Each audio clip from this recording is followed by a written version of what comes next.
Hi grade 2. Today I'm going to read you a story called Two Bad Grans, and it was written by Geraldine Durant and Sarah Horn. So it had two authors.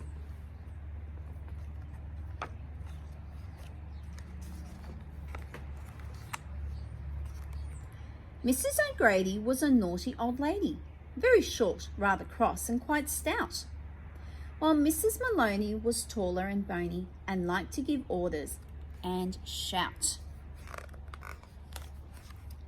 They never washed dishes, they never baked pies, their knitting was awful, they often told lies. They were rude and revolting, said piffle and pooh, and refused to do housework or mend and make do.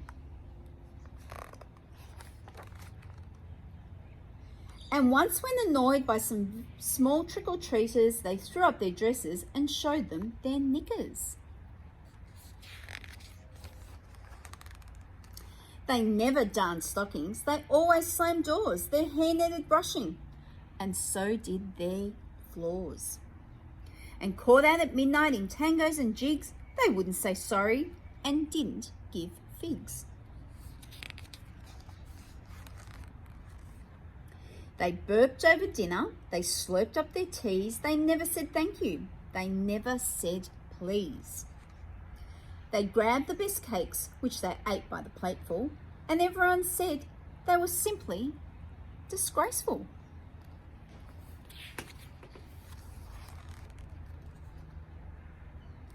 Achoo!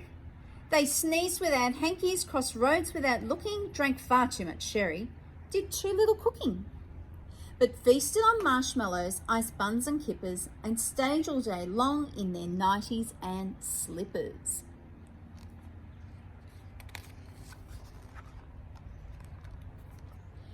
But then something happened which no one had planned. Those naughty old ladies were turned into grans and handed their babies in pink and in blue. Those naughty old ladies knew what they must do.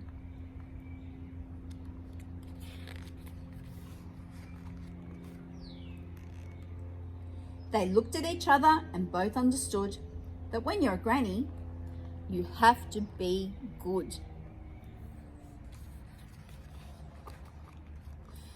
So they tried, and although it was tricky at first, they were soon merely bad and not simply worst.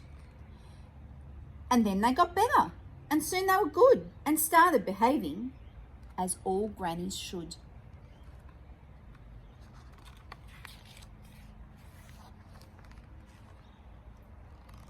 While eating their suppers, they closed their lips neatly, stopped spitting and swearing, and always spoke sweetly. Their manners were better by far than the Queen's, and they drank up their milk and they ate up their greens.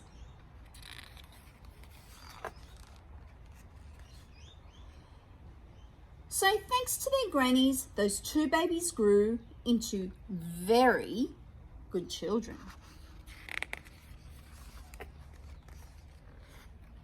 Exactly like you. I hope you enjoyed that story. Bye.